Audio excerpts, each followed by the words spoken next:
What's going on, guys? My name is Gagexscapegoat, profiling here on my boy Slim's channel. Thank you so much for the upload. I appreciate it. I'm here to show you guys my Barrier Statue Stun deck profile.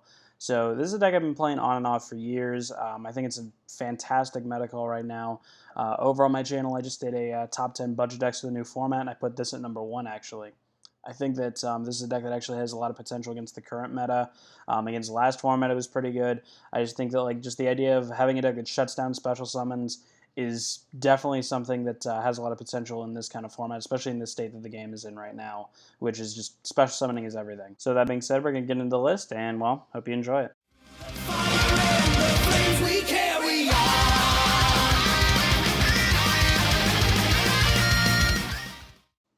Alright, you guys, to start off, we got 3 Dynas. Best card in the deck, obviously. Barrier Statue for every attribute, no reason to explain it. So then 3 Stormwinds and the 1 of Torrent. I play 7 statues total. It's a 7 monster count. I think that Stormwinds is hands down the best one right now. But you're going to take an L to Magispectre pretty much no matter what game 1, so you might as well play the Winds. And Mermail is a pretty easy matchup, so playing the 1 of Torrent doesn't really matter. Plus, I side an extra copy of a different Barrier Statue in case any of these are dead in game 1, so you always have 7 live statues in game 2. So that's it for monsters, just 7 monsters. Onto the spells. 3 Mirror Shield, second best card in the deck. Card's amazing.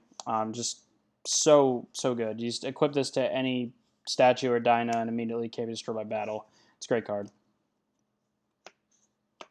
So 3 Lance. This is my own quote-unquote tech, air quotes. I think the card's really good. Darkhold and Raigeki are around. There's random backer that people play, and this card bypasses all of it. And plus, it's versatile. It's really good offensively and defensively. It's really good. They summon a monster attack over your Dyna and you damage step Lance them. Old Dyna Rabbit days.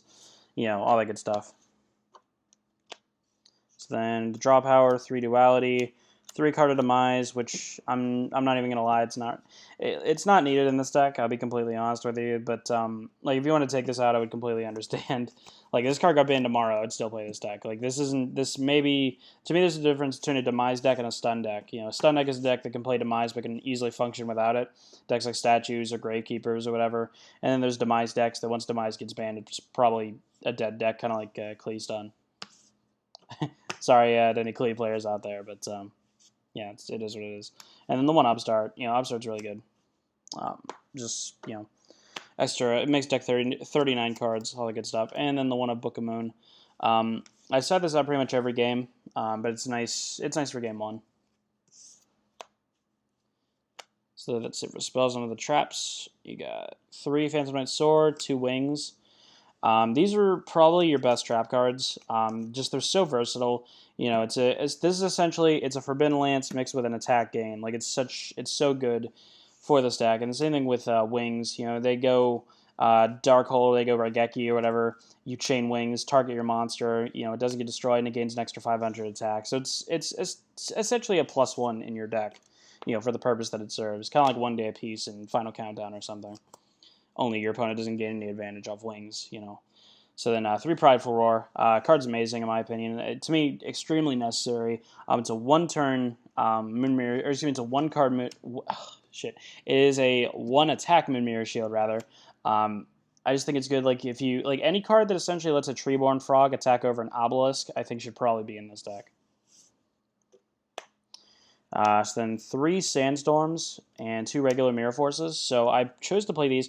Sandstorm, here's the thing about Sandstorm, is that, for one, Sandstorm, it clogs up the opponent's monster zones if they try to overextend on you. It's a complete blowout versus BA and PK Fire, at least more often than not. And the thing about Sandstorm is that not a lot of monsters really have that high of a defense right now, unless you're playing against Blue Eyes. But Blue Eyes is hands down this deck's easiest matchup. It's not even close. And just in general, Sandstorm I just found to be the best Mirror Force. And I played regular Mirror Force over Blazing because I do play Ring of Destruction in here. The reason I play Ring of Destruction is just so I can have those. It's a 1 card out to a monster. You know what I mean? This mix, Ring mixed with something else, is good against random 1s per turn negations and stuff like that.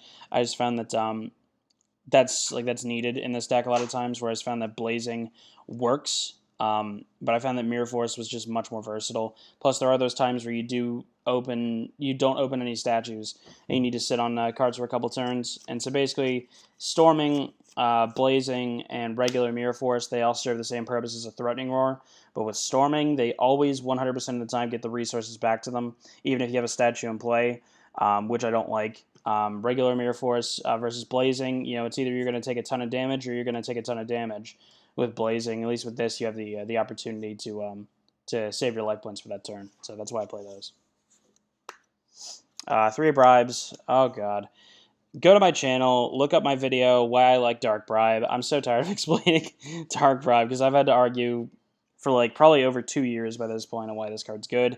It's amazing. Any card that allows you to stop Twin Twister, Solemn Strike doesn't do anything in this deck. We'll say Solemn Warning.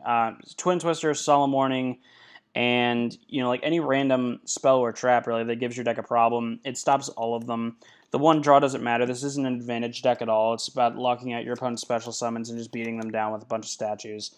Go to find that video. I'll just leave it at that. Bribe, extremely necessary. Wiretap, please don't say play Wiretap over it. Wiretap is garbage. The only format the Wiretap was ever good in was hat format, and then maybe a little bit of Duelist Alliance when people were splashing in Sanctums.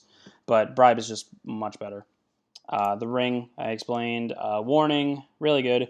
I don't play Strike in this deck. I don't like Strike at all. Obviously, you don't worry about stopping special summons in this deck at all because you play statues to do that.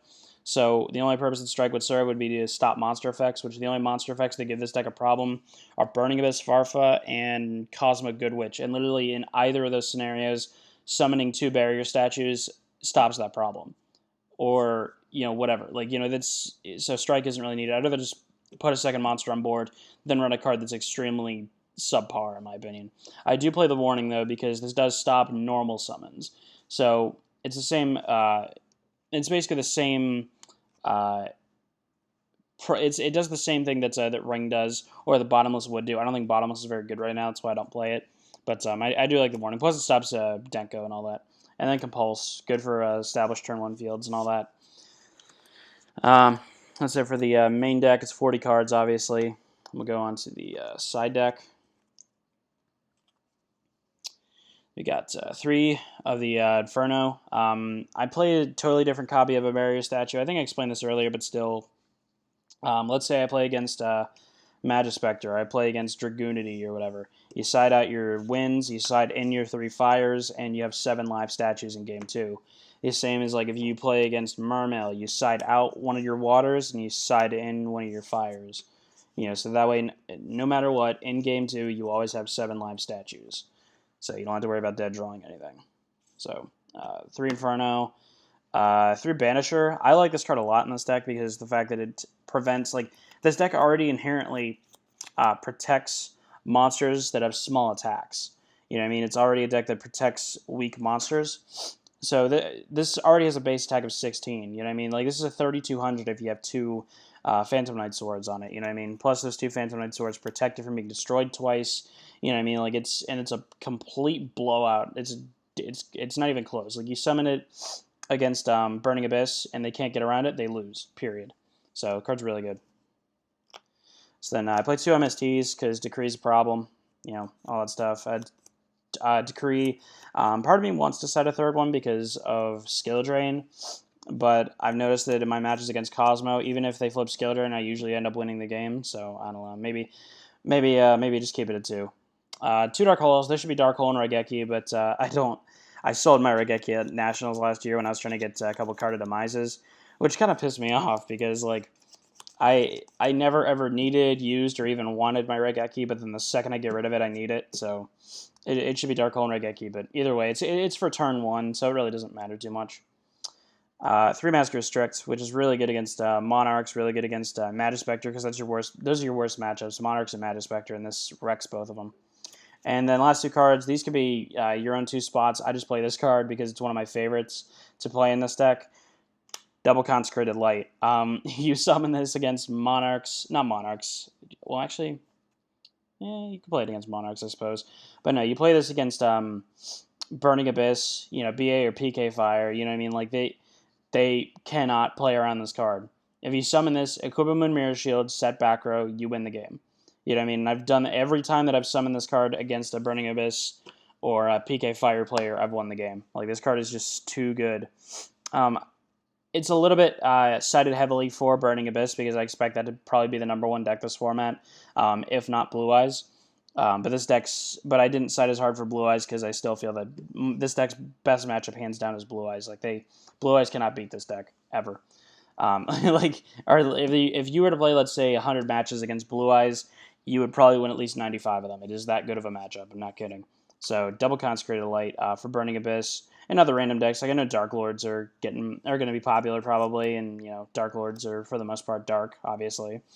So this is good against them, all that stuff. But these could be your own 2 spots. Like, you could put Fog Kings in here to stop Monarchs more. I just put these in here because I think it's a really nice card. Obviously, it's really good against Burning Abyss, which I'm going to see a lot more of than other stuff like Monarchs. And then the extra deck, the only card that you need is the Absolute Zero. You can't win without Ab Zero. It's pretty crucial.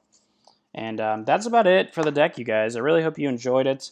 I put a lot of time into this deck list. It's had very good results.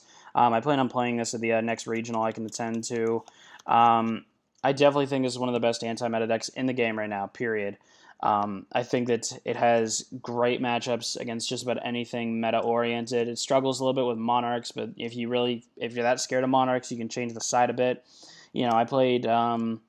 last format with Monarchs were one of the main decks. I was playing triple Fog King, triple Masker Restrict. Then with all the draw power, you usually saw one of those cards. And I would go summon Fog King, just regular normal summon it, Equipment Mirror Shield, set backer, and that'd be it. So it all depends on really what you want to do with the deck. But I definitely think it's one of the best options right now. And if you got some pocket change, you can easily build the deck. It's super budget. I definitely think it's one of the best options right now. So that's it. Hope you enjoyed it. Hopefully there'll be a link to my channel in the description. Thanks again for the upload, Slim, and I'll catch you guys next time. Peace.